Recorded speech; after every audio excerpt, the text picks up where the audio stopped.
I'm here, guys, with DeFi Development Corporation here in New York. Tomorrow, we all know the news now. They're going to be ringing the NASDAQ bell. We're going to talk about how they got that gig, what it means, and the catch up. We've actually had them on the show before, if you remember. This is our second round. We're going to do a little corporate update. I'm here with them in person. I get to meet them myself, so we can ask any questions you want. We'll just run through where they are, what they're doing, what's the plan, and obviously the most important questions, how are they going to produce yield? We're also interested in that because we all do it ourselves. We've got the DeFi development account on here as well. I see it popped up. That's excellent. But let's go. So let's go around the table. I'm here with the CEO himself, Mr. Onorati, right? Yeah, that's Onorati. Onorati. Joseph Onorati. He's the CEO of DFDV.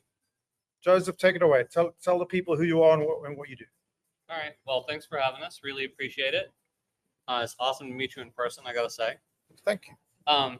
Yeah, we're here in New York for ringing the closing bell at NASDAQ tomorrow, and the company, as I think you'll know, is DeFi Development Corp. DFDV is the ticker, and we're a Solana Treasury strategy company. We're recently pivoted our previously real estate SaaS company into this different Treasury strategy, and we just closed our fourth fundraise on Monday. I guess announced on Monday, and we're closing in a few days, another 125 million that we'll use to stack Sol. The business runs its own validators, and we have a LST DFDV Sol, which we use to participate in the Solana DeFi ecosystem and run a few yield generation strategies there. And the company's primary metric is Solana per share growth. There we go. Sol per share growth, SPS. You guys created that metric, right? Yes. Yeah. I think that'll go down in history. SPS. What's your SPS? Yeah. Well, everybody else talks about now this like crypto asset per share metric, right? And I think MicroStrategy has Bitcoin yield, right, which is kind of the inversion of this, which is similar. It's basically the same thing. So maybe they should get more credit, but yeah, we'll take it. Maybe you want to just explain to the audience, because they always ask, what does that mean, the inversion of this? You want to pick it up? Go ahead. Sure. Introduce yourself. Yeah, the partner here, COO and CIO. The inversion is just 1 divided by the number. Correct. So pretty straightforward. So BTC per share would just be the Bitcoin share 1 divided by the Bitcoin yield. There you go. But hey, we call it something different, so it's ours now. I like that. Are we joined with what? Go ahead. Give your name again. Hi, hey everyone. Pete Umstead. I can hear myself. Get the headphones in. But Pete Umstead, head of research and content here at DFDV. I've known Parker and Joseph for quite some time. We all work together at Kraken, as I think everyone kind of knows the story there, and do a number of different things here. But really kind of push the envelope as it relates to marketing and some of the content you've probably seen on our timeline and blog. And yeah, we're super excited to be here with Marty and meet him in the flesh. And we're super thrilled for what's coming tomorrow. I was actually just walking around the NASDAQ earlier today, and there is a lot of energy. There's going to be a lot of people, not just from DFDV, but the ecosystem as well. So we're super hyped to be the ones taking Solana off the keys. Fantastic. He's crushing it. Yeah, that was excellent. So quick questions. Parker, your background, you have like market analysis background, investment strategy stuff, right? Or was it TCG? That's right. Yeah. Tell us a little bit about that, because you bring that expertise to the company, and I think that's vital. That's right. So, prior to crypto, I was on the buy side, so director of research and trading at about a $4 billion asset manager in Texas. Got my CFA during that time, chartered financial analyst, and kind of managed a lot of portfolios. So, did bond portfolio construction, bond trading. Basically, my whole job was focused on yield generation. There you go. So here we are now. Got into DeFi. Got into crypto back in 2017. Been in DeFi since Solana DeFi since 2021. And I don't know. It's the perfect combination of my backgrounds to focus on generating yield. And now you're acting CTO. Yes.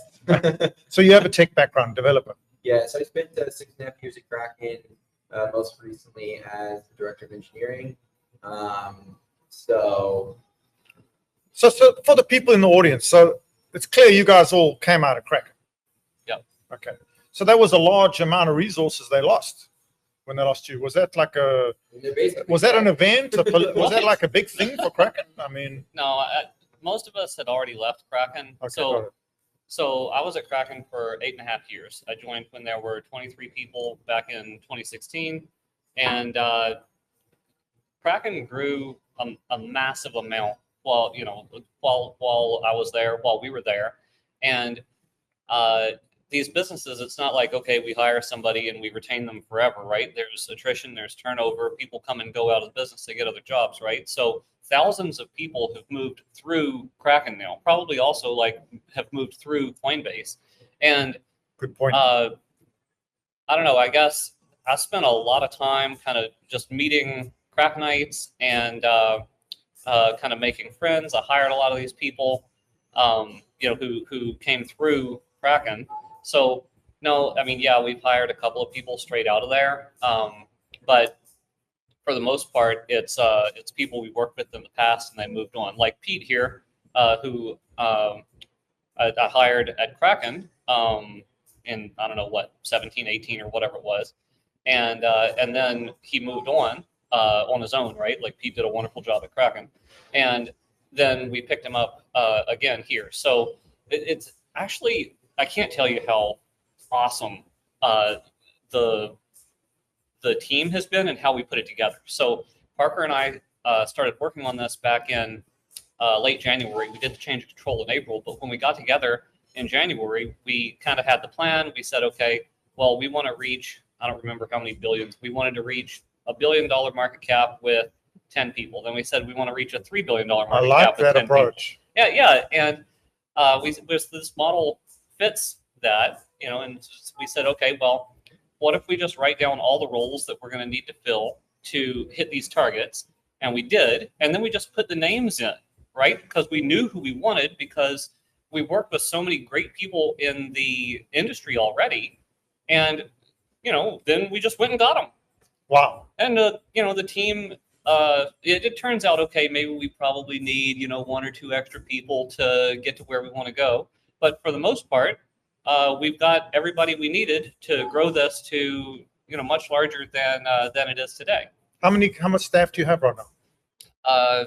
Well, the total count is probably around 25, but about 15 of them work in the legacy real estate SaaS business that we brought on when we did the change of control transaction, and there's been no change there really, or certainly no significant change. And then we brought on the mostly ex-Kraken team to do the Treasury strategy business, and there's about 10 of us. Got it. About 10 of us. Yeah. So you can do like SOL per share divided by staff to get a get a new metric even. Yeah, John, our CFO, spends a lot of time on this, and he says Tether is the benchmark. No, Tether is the Tether's benchmark. the benchmark. Tether's what Absolutely. we got to beat. So the big question is, how did you find Jennifer to do Oh. this? I mean, did you go through a list of companies? Man, we got so lucky. You got lucky. It's crazy. So there's a ton of these DATs now, right? I think there's going to be a DAT for like every crypto asset in like the top 100 in the next 6 months. Sorry. Ton and Chainlink today on the SEC both announced. Yeah. That companies. Yeah. It's happening. Anyway, Finally we'll happening. run right on down the top 100. Absolutely, I agree. Yeah, as long as it's not a stable coin, and maybe even if it's a stable coin, then there's a lot of these coming. And how these other businesses, I think, are typically finding their kind of targets, or the management teams are coming together, is through the investment banks. And I think that's kind of how it's typically been. I've seen decks from the investment banks. They're like, hey, we've got like these 5 vehicles, come and check them out or whatever, when they're pitching other potential, DAT transitions, I would say. For us, Parker and I, and maybe John was in the conversation then, our CFO, but Parker and I said, okay, well, we want to do something in the public markets because choke point 2 is over and the public markets are going to open up. And we also think Solana is not going to be a security. Solana was named as a security in the Coinbase complaint with the SEC. And we said, you know what, let's put these two together. Then we said we need a vehicle. I called one guy, one of my friends, and he says, oh, I know like a company that might, be suitable for this. And we met Blake Janover, who is the founder and CEO That of was the Janover. first company you It was approached. the very first company, man. We got. And it was like a couple days. Wow. That's right. So you was also thinking about this stuff. No, he wasn't? Well, they had already started accepting crypto as a payment method, and he was like aware of it. But no, he wasn't even interested in a transaction. And maybe this is like a silly story, but I'm like kind of proud of it. So a lot of these companies that are the listed companies with lower market caps, they get approached by the investment banks for transactions all the time. And they just get sick of it. They're like, no, I don't want to sell my business, go away, right? And in our case, Blake didn't want to do a transaction with us either, right? And he'd never heard of us. And so I watched every interview of his that I could find. I read his favorite books that he mentioned in the interviews. I listened to his music, and I learned his story. And I gotta say, I mean, the guy is really interesting. He is already. It's very interesting. Yeah, polymath. It's like a polymath type. You might want to put it that way, but he kind of got kicked out of college. He has a bankruptcy, and the guy is just like a hustler, man. Like, this guy works so hard, and I was just really impressed with his story. I was like, this guy's putting it all on the line, and he's working in a really tough business. He was in commercial real estate through COVID, right? I mean, it's a tough business. So I just came to have, I really respected him, and when we talked, he's like, look, I talked to a ton of these guys. Like, I don't want to do a deal. And I'm like, I love your story, And he said, okay, you know what? Let's, he felt respected, and we kept talking, from there. And I think the respect was mutual pretty quickly, and it's been really good to get to work with him. Can I add something to that? Yeah, go ahead. I just want to say, Joseph mentioned that Blake's got a really great story. I think I'm gonna pump up our own team a little bit. Everyone on the team's brilliant, but I hope everyone just listened to how Joseph answered that. Like, Joseph did an incredible amount of homework to understand this guy. I mean, listening to his music, his favorite books, I mean, really understanding him inside and out. And I think that the kind of due diligence that he did on Blake and the company is something that Joseph does kind of universally, and kind of everything he does. And it really is a superpower. And I just don't think a lot of people, let alone people in the DAT space, are kind of operating like that. So I did want to just how unique Joseph is as an individual and as an operator and as a CEO and just as a person. So, yeah, I like the fact that you guys are all sort of younger millennials, which is who I'm more attracted to, and I think are coming up in the space. And I mean, we're all aware that there's going to be the biggest transition of wealth between the boomers dying to your generation in history. People are saying it's like $150 trillion. Mm-hmm. And we all know that younger people are going to invest differently, and a lot of them are going to stack salt. And so these things are going to blow up. So you're very early to that. And that's why I'm so attracted to these companies, is I think you guys are just like front running that whole thing. And you've done a great job of it. So one thing I wanted to ask you, through this commercial real estate downturn, clearly, the Janover was probably struggling, right? They have some AI capabilities. Can you talk on that? Like, is that going to be part of the company going forward still? Or is that going to sort of be, sunsetted out for the Solana strategy? Is there sort of a parallel strategy for the company? Or is it sort of, varying? Because when they drop interest rates, clearly commercial real estate might recover, actually might boom. Yeah. Right? And so it might work out for the best. You might have a dual income. Go ahead with it. Yeah, I think, yes, the Janover business has a core AI component, and I think we have a real product market fit in this software for real estate professionals, but it's a very small business, right? So when we did the change of control, the company was valued at like $6 million.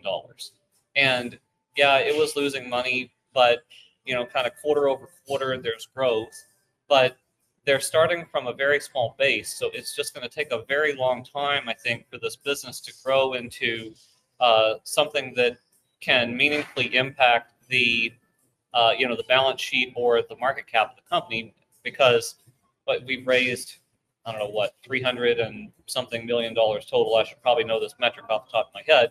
And it just dwarfs the legacy business. So, yes, it's a component, and yes, it's a go forward component into the longer term. We have no plan of transition away from that business, but after we deploy the fundraise that we just did on Monday, the 125 million we raised, we will have over $400 million of SOL. And if you just take like a simple yield calculation on that, say we generate 10% or 9.5% yield on it, I mean, the company could theoretically generate $40 million a year in SOL staking alone. And it's just, I don't know, 50 times or 100 times bigger, right? Or has that potential than the legacy real estate SaaS revenue.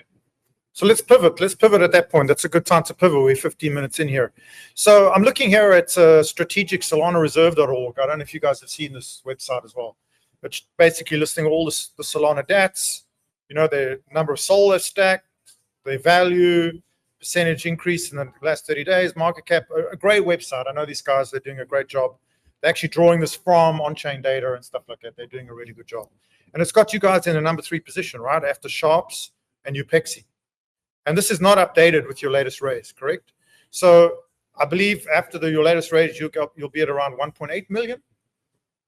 Well, we just announced and we're at 1.8, but we still got a lot of cash to deploy. Okay.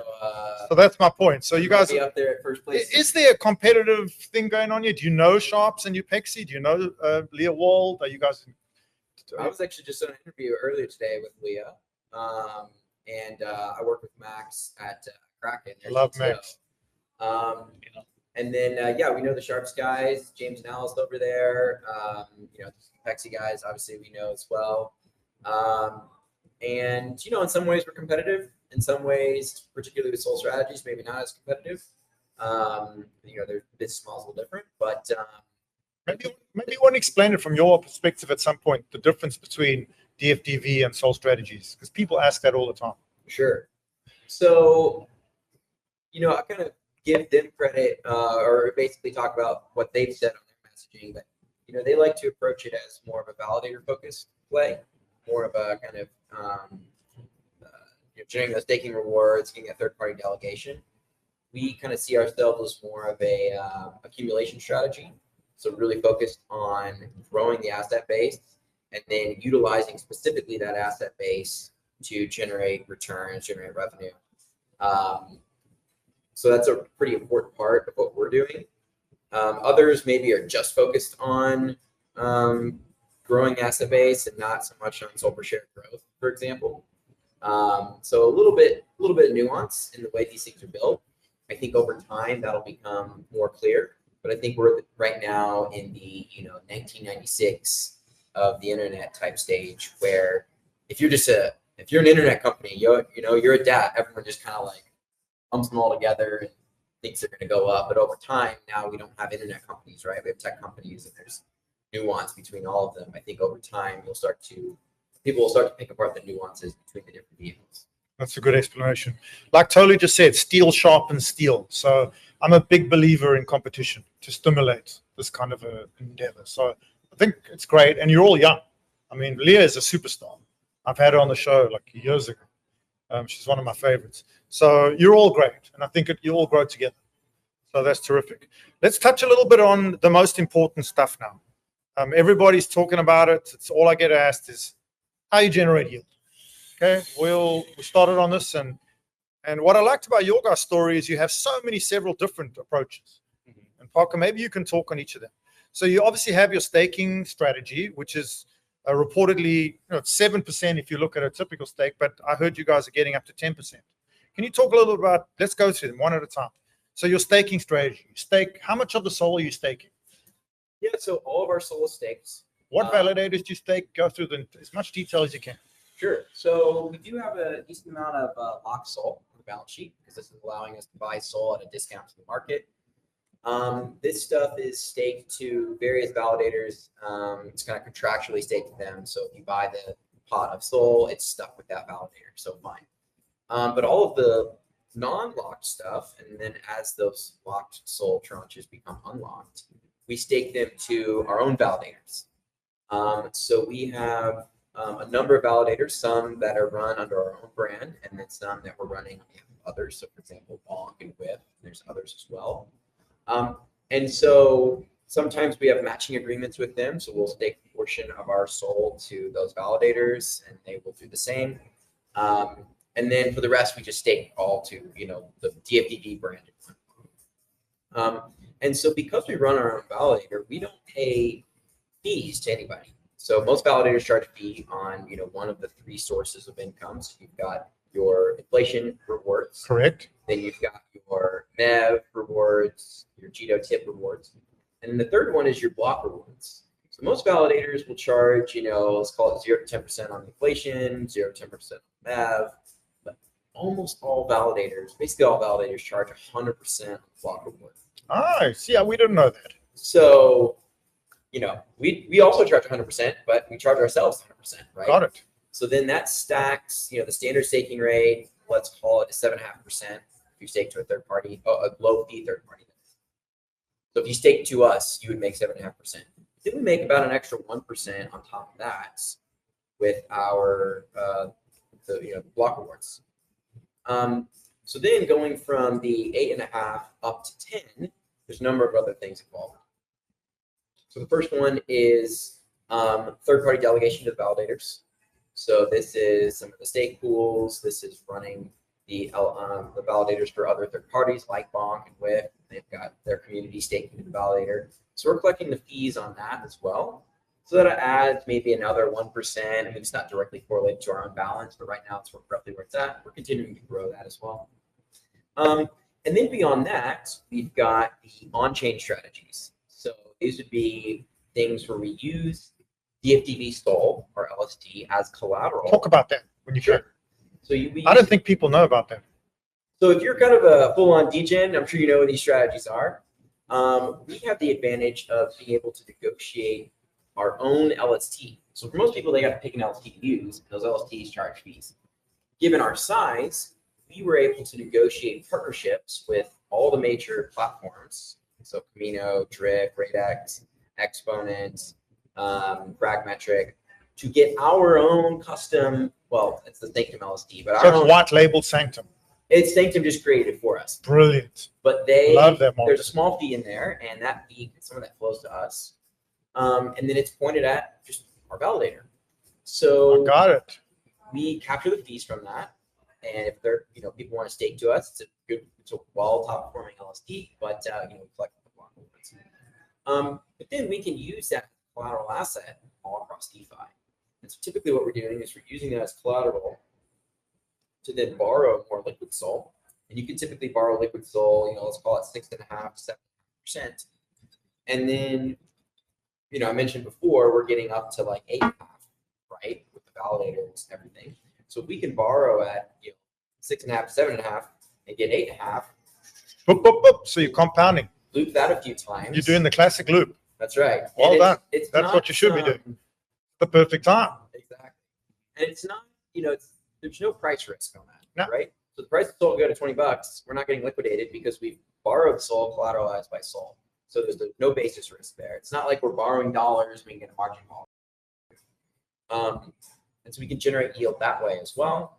And then the last component, this is a bit of a tough to model, but it's our Treasury accelerator. Yeah, what is that? Joseph, you want to talk about that one? Yeah, go ahead, Joseph. Yeah, sure.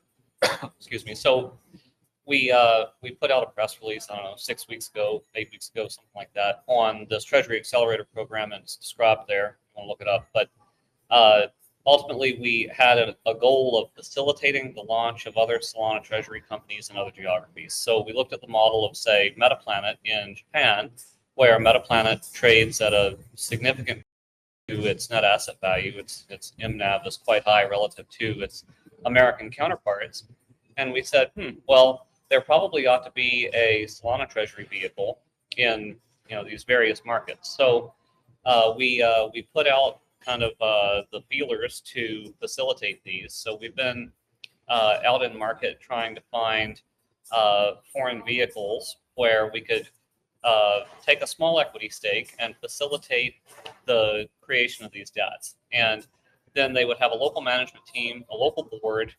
The decision making would be done locally, and we would sort of offer consulting or advising to support them in getting off the ground. Maybe they stake to our validator. Maybe we provide them with assistance on accounting or audit or like public company compliance sort of stuff, like things that we have some experience doing and can bring to these businesses.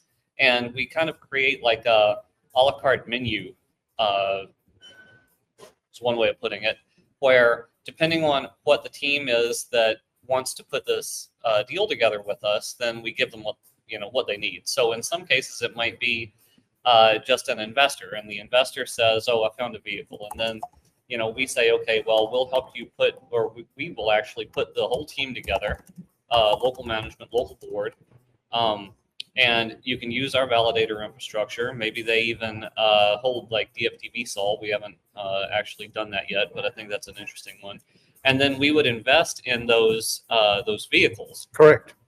And we're pretty excited about that. And okay, it takes longer than 6 weeks to get one of these deals done, but we've spent a lot of time there, and I think this is an important part of the strategy. Also, we think it should be good for the Solana ecosystem overall, because if we're successful here, we'll have kind of local spokespeople in these markets promoting Solana and the Solana ecosystem, and also buying up sol tokens, which of course drives value to DFDV.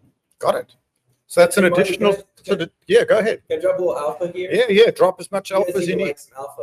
Maybe a little scavenger hunt for your audience. Yeah. Let's go. Everyone listen up. There has now been an announcement out there in the world about DFDV and a potential franchise company. So we'll be making a more formal announcement about that very soon. But some people, the internet sleuths, can go find something. It is out there. Does it involve drive-throughs? No drive-throughs. Okay. But if you maybe some of your audience. Is it in the mall? In the mall. might be in the kitchen with the candlestick. Oh, there you go, guys. There's your scavenger hunt. We've got news. Probably want our crypto IR guy, TK, in the audience to be on the line here too, just in case there's anything to add to that. Yeah, let's throw out some disclaimers on that one. Yeah, one of the co-hosts could actually be the speaker. I'm curious if he's got to tell Parker he's got to stop talking, or if he's got more to add to it. No, I'm done. That's all I'm gonna say. But yeah, we're very excited about Treasury Accelerated in general. And then that's fantastic. Then there's two other things in the you guys are doing that are really interesting. Your DFDV X stock, right? So tell me about that. You guys are really early on that. You jumped immediately. Was that easy to execute, or was with backed, or how did that work? Like, you were literally within 24 hours of them announcing you were already an X stock. Yeah. We had to work pretty hard to get that one done. So Kraken is one of the, co-sponsors or partners or whatever with Bakkt to launch the X stocks. And when they were launching with Kraken, even before that, we said, man, we really want to be the first treasury company in market with like a tokenized equity.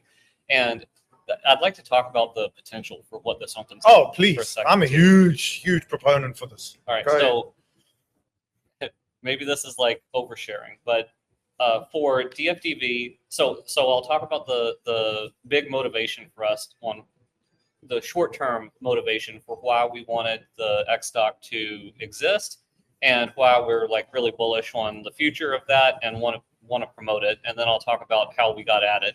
So we've raised money through convertible debt instruments twice now, and the most recent time was from primarily like convertible arbitrage funds. And these funds want to buy the debt, but they want to simultaneously short the stock to partially hedge out their positions.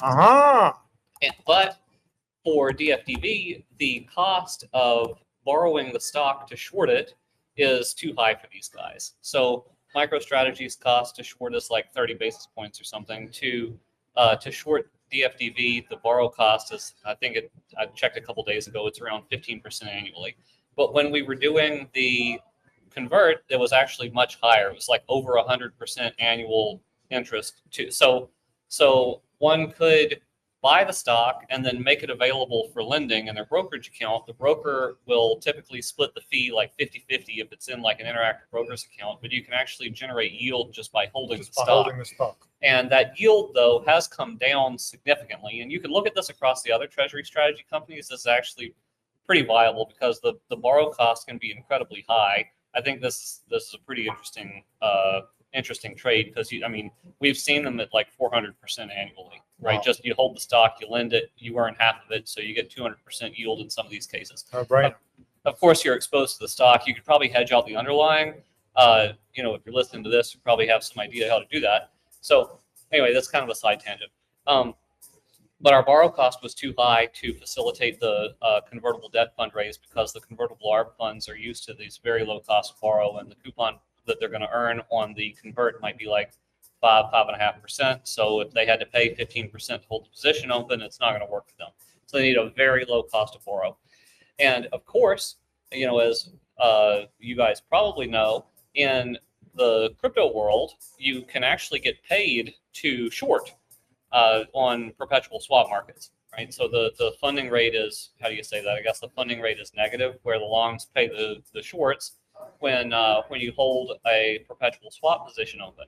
So one of our goals, and I think kind of my ultimate medium-term goal for X stocks is if we could get X stocks to be the DFDV X stock, if we could get it to be liquid enough on chain or even on a centralized exchange to where there could be an index price produced that was available 24/7. You have to have an index price for a perpetual swap market to function. Maybe I worked at exchanges for too long. But if we could get that index price, then we could probably successfully encourage or facilitate or beg one of the perpetual swap markets, like it could be Kraken Futures, it could be like a Bybit, or maybe even a Binance or a Hyperliquid, to list a perp on DFDVX. And then some of these funds, some of the convertible arbitrage funds, trade crypto and converts. It's rare, but there's a couple of them. And then these guys who want to buy the convert, they want to invest in the convert, but they want to hedge out the underlying, could short DFDVX, and they could actually collect the funding rate for doing that. Wow, and complicated but clever. I hope it's not too complicated and these guys can figure it out. Oh, they'll figure, if there's yield, they'll figure it out. If there's right. arbitrage, they got it. Anyway, if we were able to facilitate that trade, then we could get the lowest cost of capital, I think, for any treasury company. And this was kind of my motivation, the kind of vision, like, oh man, we really need to be included in the X stock launch and maybe other tokenized equity launches in the future, because whichever ones get enough liquidity to have a 24/7 index, to get listed on a perpetual swap market, to draw the liquidity to that perpetual swap market, results in ultimately a lower cost of capital, which means more SOL per share growth, exactly. Right? And will let us run faster than the other treasury companies. So then how did we actually get included here? Well, we all been at Kraken for a long time, and we all know the guys who were working on this on the Kraken team, and we begged them. Honestly, we went and we begged, please include us. We're going to promote this so hard. We'll try to be the highest volume X stock there is. We're going to want it listed on every exchange. We're going to talk about it on Twitter. I was like, please list us, guys. And we went up as high as we could go in Kraken to try to get this done.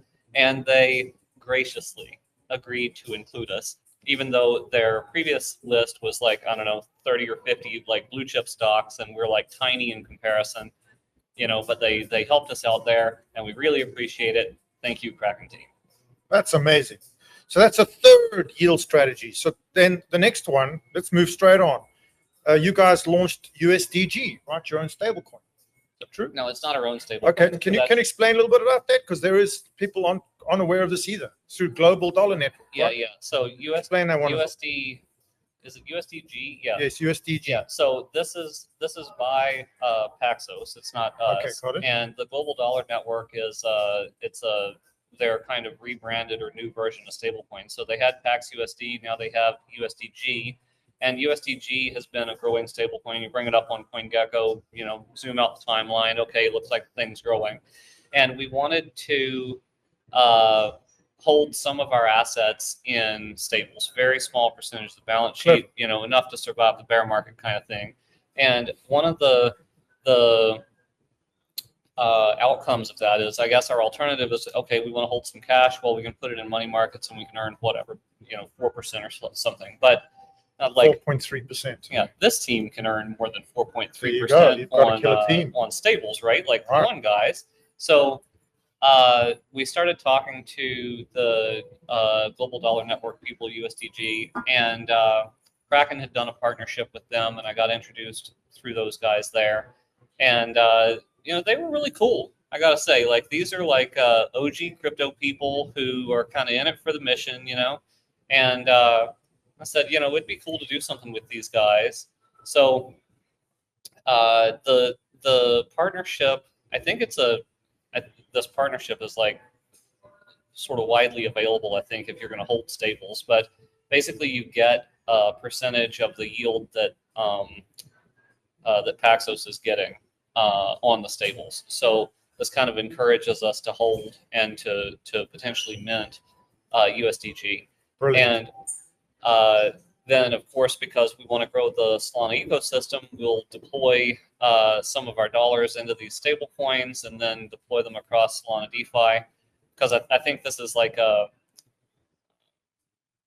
role that DATs ought to be playing in their ecosystem. If you're a DAT and you say, well, that's too degen, or like, I'm afraid to interact with the blockchain that I'm trying to be an advocate for, I think there's a serious problem there. So we're kind of putting our money where our mouth is with the stablecoin partnership and also with the on-chain yield generation, sol-denominated on-chain yield generation that Parker described earlier. That's amazing. So that's a fourth strategy. Then tell us a little bit about your discounted token purchases. I know you guys did something with Cano, right? It says, I remember I made this note, you secured some discounted tokens, $122 million convertible debt raised there by Cano in July. Is that true? Can you talk about that? About the convert raise? Yeah. Yeah, so back in July, we raised about $122 million on the convertible bond, or in the convertible bond structure. And so we got some cash from that, and we've been using a lot of that to buy additional SOL, and a lot of this SOL is in the form of discounted locked SOL. Can you tell the audience about that? Sure. And your relationship in general with the foundation? Yeah, so Foundation's great. We talked to them a lot. Joseph was on the first ever, what was it, Solana Live? Yeah, I think it was called Solana Live. Yeah, and he was I think you were the first interviewee on the first ever. Second interview. Second. Okay, all right. Sorry. But on the same day. Same day. All right. But so Foundation's great, and obviously we're all here trying to build the Solana ecosystem. And so we talked to we talked to Tolly early on back in March, and he was like, "I'm in. I want to invest." And then his legal team kind of blocked it. Like public companies, So, but stupid. Yeah, public companies.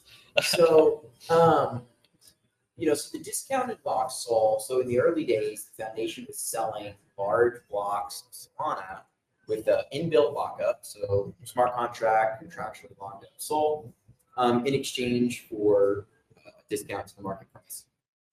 So at the time, Alameda had bought a lot of stuff. Now, of course, we all know what happened to FTX and Alameda, and so the bankruptcy estate sold all of those on an OTC basis. So they were able to sell basically control of the keys that owned the coins. Control the keys move. Correct. It's just selling the keys. Selling the keys. So with that, there was now a large number of holders of these locked tokens that were purchased. I believe it was in late 2021, maybe early 2022. I think it was in 2022. And so been unlocking on a monthly basis, but now with the price running, a lot of these guys are looking to get out. And so we're able to buy this SOL. Also OTC, we're then now buying the keys again, and they've moved around many times before we've had them.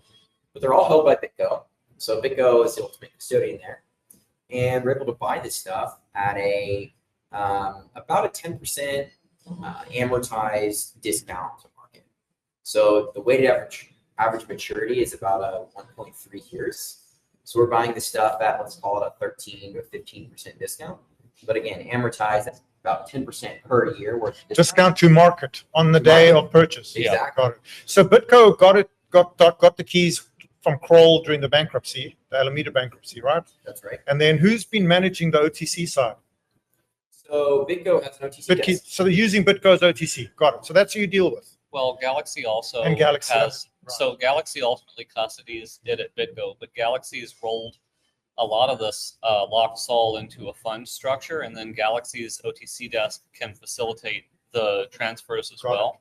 Yeah, but they have some management fees associated with it, and the discount's a little steeper than the kind of like straight on BitGo pieces. So there's a few different kind of components to break these up. I think there's kind of 3 buckets of how to categorize or think about the discounted locked SOL, but they're all pretty similar. Do you guys think that whole operation has sort of suppressed the price over the last year since then?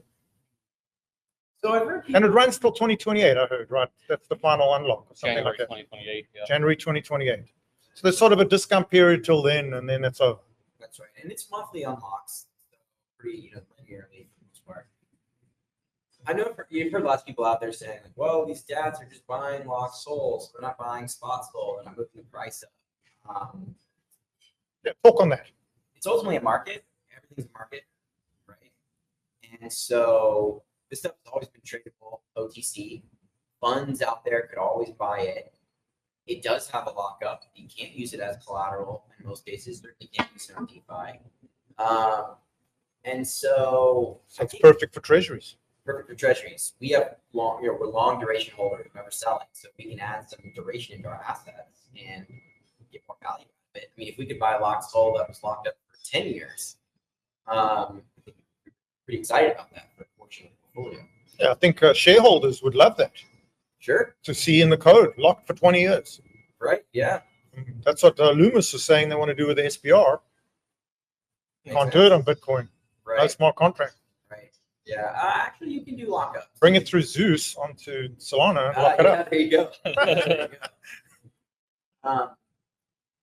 So I think ultimately all buying pressure is good buying pressure, and it's kind of fungible. If you're a fund out there, you're a hedge fund, you want to build a small position, you could buy spot, you can buy lock. Nothing has changed in that regard. And so, I think the buying across the board is hopefully improving the price. SOL trades a lot every day. It's pretty liquid, so I don't know if our tens or $100 million worth of buys are moving the price, but it's certainly helping to add more demand. And when you guys do your buys, it's typically OTC. Do you buy on the open market ever through Kraken? Mostly for our spot SOL, we're almost exclusively buying on the open market, trading directly ourselves. Brilliant. Okay. And how do you actually hold the keys to? What is your key holding strategy for your treasury? You don't use a custodian? So we spread it around. We Okay, use got it. multiple custodians By design. by design To hedge. limit counterparty risk. Got it. We've Got a beep. Yeah, I think it's a Guys, we're in a lobby here. That's a beep. We're live. Go ahead. we spread it around to multiple custodians. These are all like very well-known custodians that have been around for in many cases more than a decade, and custody billions and billions of crypto assets. So we are piggybacking off of their security and their background, and we kind of distribute it around to party risk and avoid a FTX type situation ourselves. There you go. Okay, so that's 5 strategies. And then you talked about the reinvestment of the rewards. Are you guys, how do you, so you have all these streams of revenue coming in. How do you decide how much to repurchase and compound the SOL, how much to allocate, like what's expenses, like who's managing that part of the company, and how does that work? Is it sort of an ad hoc monthly thing? Is it always dynamic? We have a longer term.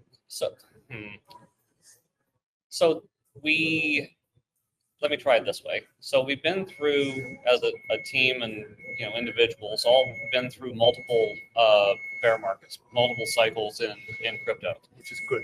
Yeah, I gotta say, and I think I worked at exchanges through, I don't know, like 4 cycles or something, since 2013, and the exchanges are like businesses that are incredibly exposed to the cycles, right? Like they have to scale up in the bull market, and then there's layoffs in the bear market, and there's all this concern about balance sheet management kind of along the way. And it takes a lot of discipline to perform well through the cycles, and you always have to be thinking about it. Like when I was at Kraken, I kind of insisted that when we're doing like our annual like OKRs, we would have, depending on where we're at in the cycle, prepare for the bear, or weather the bear, plan for the bull. Like it's always this push-pull. Like you have to think about what the opposite end of the cycle is in whatever part you're in. And so we've just applied that here. So we spend a lot of time talking internally about when and if the market will turn and how to plan around that. And we think that when or if the market turns, we basically won't be able to raise money again, for some extended period of time, right? Like maybe the NAVs converge to around 1, and it's very hard to raise money. Like Saylor says, he always buys the top. He's buying the top because that's when he's able to raise money. So, Gotcha. That makes sense.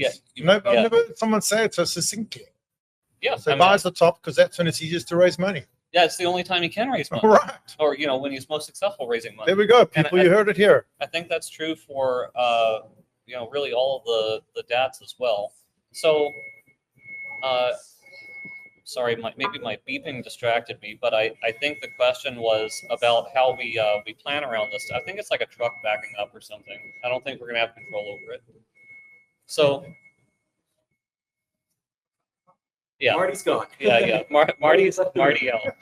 Yeah. So it's just about planning for the bear markets, and then we keep cash on hand to plan, and we always forecast this out in our models. When we were basically all of our models have like a huge drawdown in the bear market, and we say, well, how can we have the company not necessarily be profitable through the bear market, but how can we make sure that we're safe to survive a multi-year kind of crypto winter, and we plan around that. Got it. That's a brilliant answer. Okay, so 1:48, everyone. There's 10 minutes. We're going to have another 10 minutes. So what I want to talk about you next is we're all very anxiously awaiting the Alpenglow vote, right? It started. Are you guys very much part of the votes with your validators? Do you have votes? Are you voting? Have you registered to vote?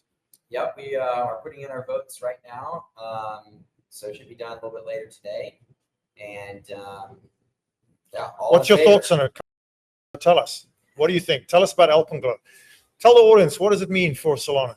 Yeah, I mean, I think it's an exciting step forward. It's always a little nerve-wracking when you change. It's not a wholesale change to consensus mechanism, but it's a fairly meaningful change. Will the chain have to go down? Will all validators have to restart? I think the goal is to be able to make it a seamless change. And so, how would they do that? Just out of interest. How will they do the? They'll do a stroke like validate at a time, keep some running. Will they use the Firedancer versus the Anza? Stagger it. Like how will they do that? Because pretty much every validator has to restart, right? Yeah. So typically the way these kind of upgrades work is, run them on testnet first, make it super valid hardened. And apparently they've done a lot of that already. Yeah. And then we'll do the kind of, upgrade forward, upgrade back, just in case something happens. Gotcha. And then there will be a basically a program switchover. So you go into like the next epoch, and the new changes are going to be live. And so the validators will update their code beforehand, and then it's like epoch is switched, the validators all simultaneously switch. And so it might be down for like a really short period of time, but the idea is to make it very seamless, such that there's not like this hour like restart period or anything. There's a lot of testing that goes into what happens if you do need to restart. I mean, the Solana network's not been down at all, I think, for a year and a half or something. Year and a half. Like to keep that record alive. And so that's really the goal with the upgrade there. But yeah, so look, there's always risks, but Solana's not Bitcoin, and we need to keep moving fast. We need to keep innovating. We think this is really important, especially from a finality perspective, to enable new applications to be built on chain. So getting latency down to double-digit milliseconds is, that's trading engine type speeds in many cases. So this allows creates opportunities for central limit order book exchanges to be more efficient on chain, for perpetual trading. Like, there's a bunch of opportunities here to build more highly performant applications. I mean, I know of at least 2 or 3 new apps that are waiting for the upgrade to go live, including BuyReal. I mean, Bybit's Hyperliquid competitor. Yeah. And that's, But I just spoke to them. So that's the driver here, right? Exactly. And how do you think OpenGlow will affect you guys? Do you think staking rewards will go up? Like, how, stock per share will go up? Like, what do you guys? Do you think there is a correlation? I think ultimately, our business is correlated to usage of the network, right? Oh, token's going to go up, much more usage of the network. Our yield's going to go up. Our block rewards go up, much more usage in the network. So I think to the extent that this generates more usage in the network, I think it's going to be impactful for our business. There's nothing that we're doing today that requires it ourselves on a proprietary basis, but I'm certainly happy for it, and grows the pie. Then we have our slice of the pie, and that's great for us. So I mean, for shareholders, they should be aware that both like increases in block size, plus these SIMs and improvement proposals to lower latency, increase the speed of the network, which increase volume and adoption, which increase SOL per share. So there are many factors which drive an increased share price, unlike a strategy, a MicroStrategy, which is pretty much one drive, global money supply, pretty much allocation of liquidity. So I think it's important for people to know that these are multi-dimensional strategies here. They're not just single strategies, and it's all happening dynamically at the same time. And there are risks, obviously, but I think there's mitigation, and there's no one better at mitigating it than Solana, who've been through it many times before. Yeah. And now you have Jump and you have Anza, so you have 2 validators. Do you guys talk to Jump, or do you ever involved with Jump? Any news on Frankendancer? I mean, I watch all the time. I saw Jupiter were running Frankendancer in the supermajority, and now they've switched back to Anza 2.3.6. It's 3.7. Are you guys like on a day-to-day basis aware of validator upgrades and the Anza team's progress and Jump's progress? Yeah, we certainly monitor the progress. I'd say we're not like as closely monitoring it like on a day-to-day basis or anything. We've seen more validators, switch over to using Frankendancer on mainnet, which is great. Max is a big believer. Yes, he is for sure. I'll admit he's closer to what's going on than I am for sure. Yeah, I mean, we're certainly seeing, adoption, some people switching back and forth. Technically, that's kind of what you want to see, right? You don't want it to be just a Absolutely one-way door where people only switch to a Frankendancer, essentially, or in the future, Firedancer. And so I think it's great that there's kind of this moving back and forth. I don't know what the long-term hope is, or not hope, but the ideal is. Is it a 50-50 mix? Is it 25-75, one versus the other? I'm not really sure, but I mean, heck, it'd be cool to get a third client, right? Light client. Yeah, something like that. That would be pretty nice. So, yeah, I don't know if that answered your question, but Yeah, and then I mean 5 more minutes. Just wrap us up. Give us some projections. So what are your projections for your SOL per share? You mentioned, I saw in an article 1.0 by 2028. Yeah. Is that still kind of where you are?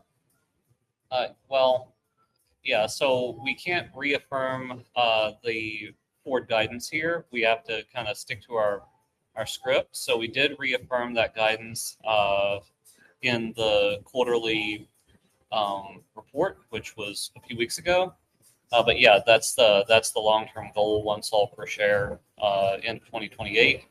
And I think when we set the 1-year target, it's been a couple of months ago. You can see the progress toward 1-year target on the website, dfdv.com, and the target, whatever it was 2 months ago when we set it, was I think 261% SOL per share growth, and then we grew SOL per share in approximately that 1 month period after that announcement by about 50%.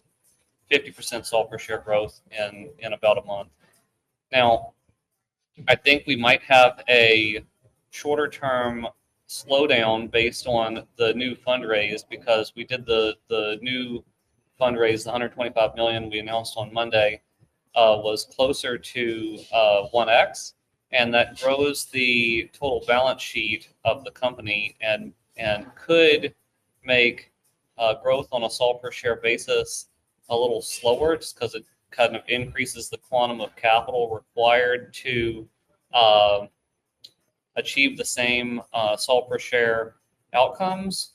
But on the other hand, or the kind of counter argument is, it grew the whole balance sheet. It draws additional attention into the stock. The more volume we trade, the more liquidity there is, then the easier it is to fundraise, and potentially the lower the cost of capital becomes.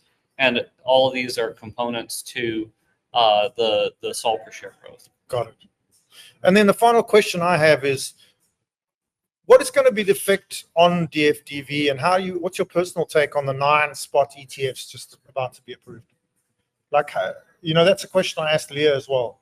I got an answer from her. What is your feeling? Are they competitors? Do you think they attract investors away because of bigger brand names? Do you think they're threatened by you guys?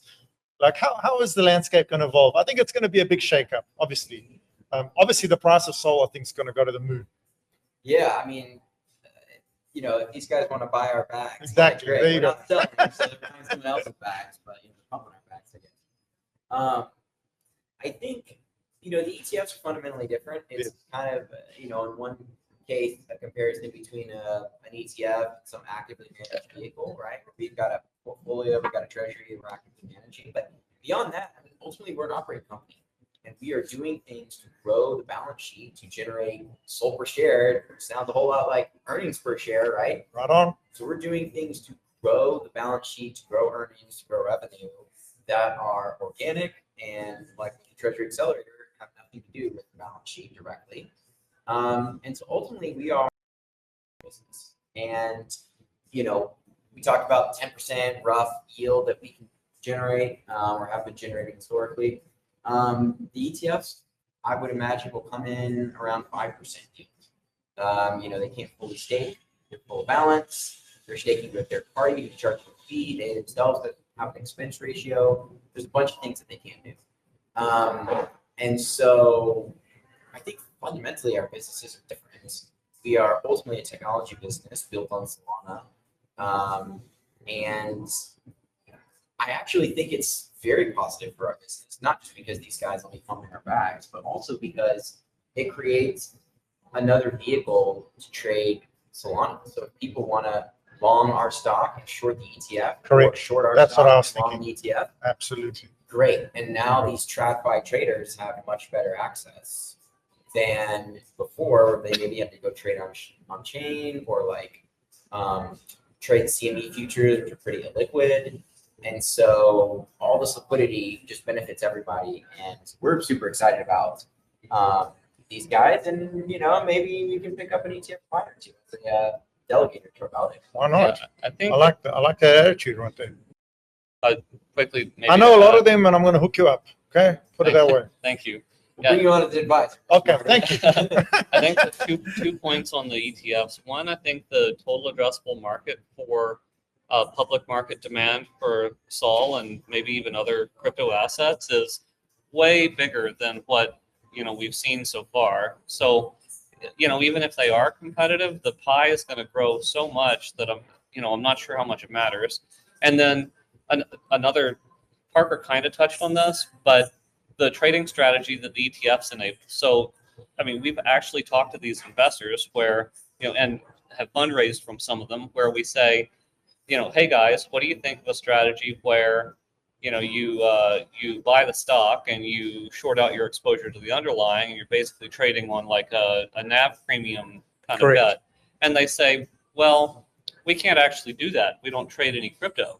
And I say, okay, well, yeah, there's the CME, but the ETFs are going to enable the strategy, right? Another one that we heard is some of these funds that are participating in the DATs are doing these relative value trades where they buy one DAT and they short another DAT as like their hedging strategy.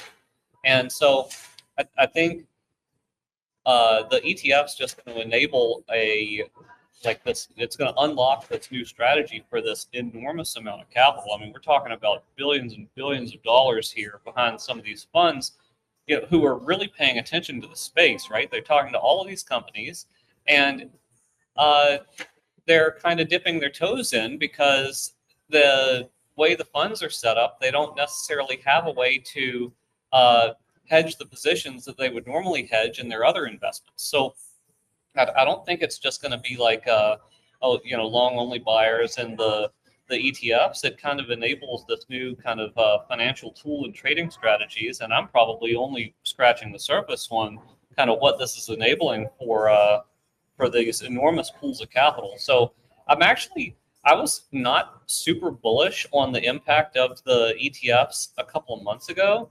But I've actually turned around on this after spending more time with some of the institutional investors that participated or the ones who also nearly participated in our more recent fundraisings. That's fantastic.